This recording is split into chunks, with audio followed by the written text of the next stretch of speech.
I'm Tina. I wanted to share a testimony with you today of God's goodness and how we can trust Him even when we don't understand what's happening.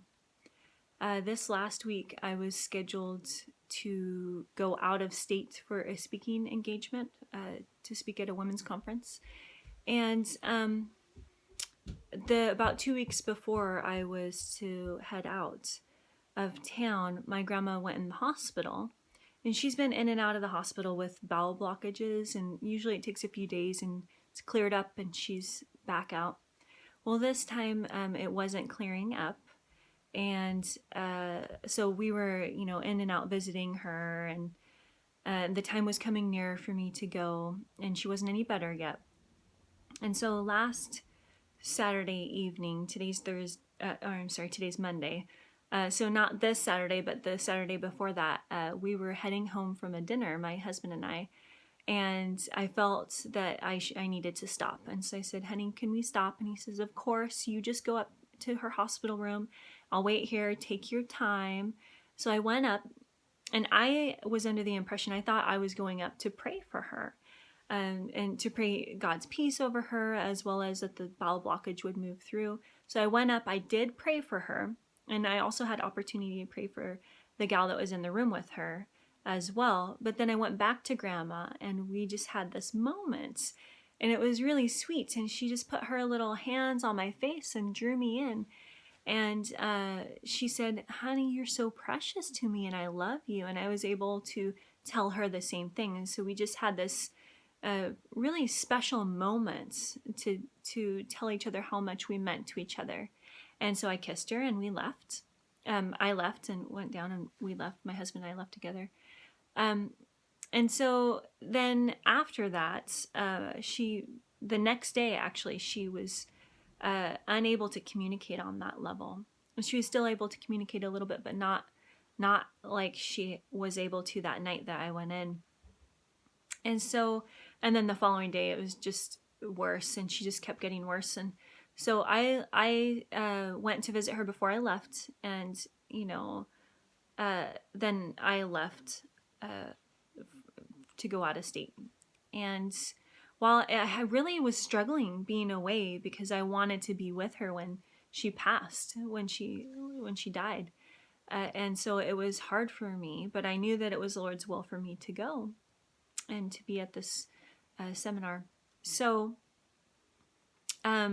then I was speaking. I had some meetings and things, but then I was speaking on Thursday nights, and I got so Thursday morning I got a message that Grandma had died, and I of course was sad, and I just was asking the Lord, use the emotion of this to further your message this evening as I go in and share, that there had to be a reason for me to be there. And I was actually I taught on Romans 8:28 and 29, how God works all things together for good to those who are called according to his purpose. And verse 29, it tells us the purpose of working all things together so that we can be conformed or formed into the image of his son, Jesus Christ. And so I was asking the Lord, all right, Lord, use these all things, use this circumstance, and even the very feelings I was having to form me into the image of the Son of Jesus. Use it, Lord, use it. And I taught on that very thing, which is so interesting. And so I went ahead and taught that evening, and shared on submitting emotions. And I shared with them that Grandma had died, and that it was hard on my heart, and that I was going through the process of submitting those emotions to the Lord and asking him to use those all things together for his purpose, his good purpose of conforming me into the image of Christ. And so anyways, and as I was sitting with the Lord about Grandma dying and me not being there, I realized something, that when I went to go pray with Grandma, I thought I was just going to pray with her, that it wasn't about the prayer. That me being prompted to go up there by the Lord was for that moment. It wasn't about necessarily the prayer. It was about that moment that we had together. And I didn't understand it at the time until after I understood. And it got me thinking about, I've been going through John chapter 13 a lot in the sense of I'm studying through it and just reading over and over. And Jesus is washing the feet of the disciples, and they're like, Jesus, we don't understand. We don't get what you're doing. What are you doing? And Jesus says to them, what I am doing right now, you do not understand, but you will after this. You will understand after this. And how often are we like that, where we don't understand what it is that God's doing, but we will know after. It's in the after that we know, and the Lord brings us understanding most often. And so my purpose in sharing this testimony with you is to tell you that God gave me a gift, and I'm viewing it like that. He gave me a gift of that time with my grandma. And then he also, when I didn't understand, he brought me understanding in his perfect timing.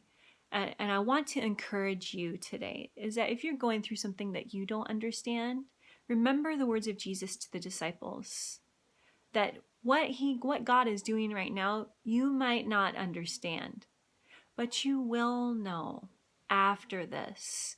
You will know after this. And if this is something painful or difficult that you're going through that you just don't understand, there is a purpose in it, that God's working all things, that encompasses everything together for his good purpose of conforming you into the image of Jesus Christ. And so that is my encouragement to you today, that you will know, even if you don't know right now, that God will show you. Just ask him in his perfect timing to show you. In addition to that, that God's using your situation for his good purpose. May the Lord bless you and keep you.